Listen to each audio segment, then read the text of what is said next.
Bonjour à tous, donc bienvenue sur cette vidéo. Si vous regardez cette vidéo, c'est certainement que vous êtes du signe de la Vierge, donc que vous avez le soleil en Vierge. Donc cette vidéo va être analysée en fonction de la position de votre soleil de naissance, bien sûr. Vous avez pas mal de planètes dans d'autres signes sur votre thème de naissance. Vous avez certainement un ascendant qui est dans un signe différent. Donc, on va rester sur des aspects très généralistes. Bien sûr, chaque Vierge n'aura pas la même année 2023 parce qu'elle n'aura pas le même thème forcément. Si vous avez envie d'une analyse beaucoup plus fine, beaucoup plus personnalisée en fonction de votre thème global de naissance, eh bien, n'hésitez pas, contactez-moi. C'est une analyse que je propose. Vous pouvez vous rendre sur mon site internet et vous laisser guider. Voilà.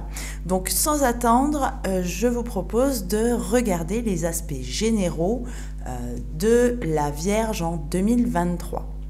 Voilà, donc au début de l'année, eh bien, comme je disais dans ma vidéo générale, on a un bol là avec les signes d'hiver et de printemps. On n'a rien du tout dans les signes d'été et d'automne. Donc là, vous êtes juste au milieu et vous avez un petit peu un vide dans votre signe parce qu'il n'y a rien, ni 2 signes avant, ni 3 signes après. Donc, on pourrait dire que c'est calme, mais ce n'est pas si calme que ça. Parce que là, regardez, vous avez la planète Mars qui est en Gémeaux, elle est encore rétrograde, elle reprendra son mouvement direct le 12 et elle va avancer très lentement, elle sera restée 7 mois dans le signe, elle en partira seulement le 25 mars. Et bien, pendant toute cette période, donc du début de l'année, vous serez en carré avec Mars en Gémeaux. Et ça peut vous amener à des situations de blocage. Ensuite, vous avez Saturne qui est là en Verseau, donc en quinconce à votre soleil, et Jupiter également en Bélier qui est en quinconce aussi. Donc, ce n'est pas forcément des positions ni favorables ni défavorables. On dit c'est souvent des aspects de doute. Et puis là, vous avez par contre en trigone tout début de l'année, donc l'amas de planètes, donc Soleil, Mercure, Vénus qui est toujours très bien, mais malheureusement, ça ne va pas durer. Ce sont des planètes qui circulent vraiment très rapidement. Et puis, vous avez toujours cette Neptune là en Poisson en face de votre signe. Donc ça, c'est depuis 2012 qu'elle est positionnée face à vous. Et en fait, ça vous empêche un petit peu de voir clair et ça vous perturbe un peu dans votre côté cartésien. Et la situation va évoluer tout au long de l'année. Ça commencera déjà à aller un petit peu mieux, donc le 25 mars, lorsque Mars sortira des Gémeaux et arrivera en Cancer. Là, du coup, elle sera bénéfique pour vous, vous permettra d'avancer.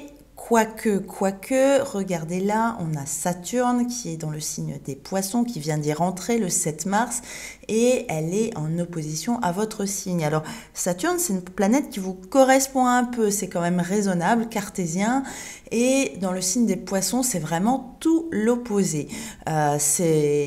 Saturne, là, dans ce signe, n'est pas vraiment dans son élément, et ça va vous envoyer des énergies un peu floues, les choses ne seront peut-être pas claires, vous n'arriverez peut-être pas à voir les choses telles qu'elles sont. Bref, ça risque d'être une période un petit peu de flottement. Mais après, tout ça, ça sera contrebalancé quand même parce que vous avez quelque chose qui est pas mal. Donc Jupiter va rentrer en Taureau le 16 mai, il va être en trigone à votre signe. Et Jupiter, vous savez, c'est la planète de la bonne humeur, de la joie, mais aussi de la réussite, du succès. Lorsqu'on a Jupiter avec soi, en général, on est toujours mieux dans sa vie. C'est plus une période de chance. Donc vraiment là, ça contraste avec cette Saturne, mais ça va contrebalancer un petit peu les choses et ça va jouer en votre faveur. Donc ça va durer pendant 1 an, la position de Jupiter en Taureau, donc jusqu'en mai 2024. Donc vous aurez Jupiter avec vous. Ensuite, le moment peut-être le plus important de l'année pour vous, c'est la rétrogradation de Mercure. Donc, elle va démarrer le 23 août et ça va durer pendant une période d'environ 3 semaines. Et pendant cette rétrogradation de Mercure, vous voyez, vous avez Mars dans votre signe en même temps et ça va vous aider à réfléchir pour mettre des actions en place. Vous aurez certainement à cette période plein d'idées et peut-être une bonne idée que vous pourrez approfondir et gérer dans votre vie. Peut-être un changement de vie, peut-être un nouveau départ, peut-être une nouvelle manière de voir les choses.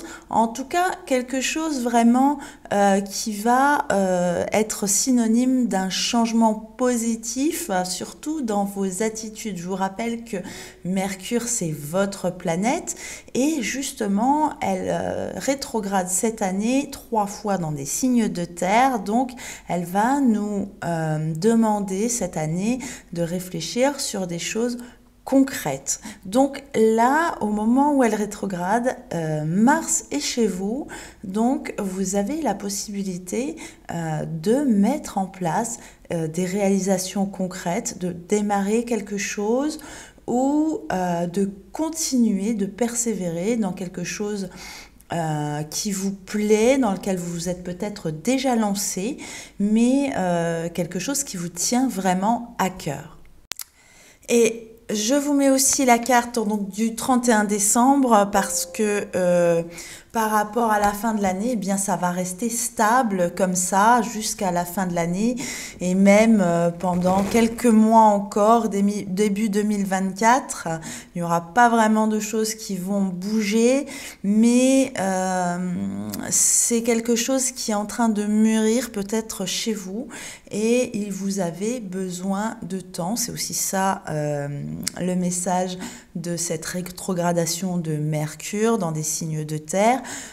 Il faut savoir que là, regardez, le 31 décembre, elle rétrograde, ça sera en Sagittaire. Et elle aura commencé sa rétrogradation aussi en Capricorne, donc elle commencera encore dans un signe de terre et pour arriver dans un signe de feu. Donc pour moi, je pense que pour les signes de la Vierge, ça va être une année de mûrissement, de réflexion et de positionnement, peut-être une année d'affirmation de soi aussi, de se trouver son identité. C'est toujours très important dans la vie et l'astrologie nous guide aussi pour trouver son chemin. Alors je vous rappelle que pour trouver votre identité, il faut suivre le chemin de son ascendant. Donc regardez quel ascendant vous avez et vous aurez déjà une petite idée de là où on vous attend le plus.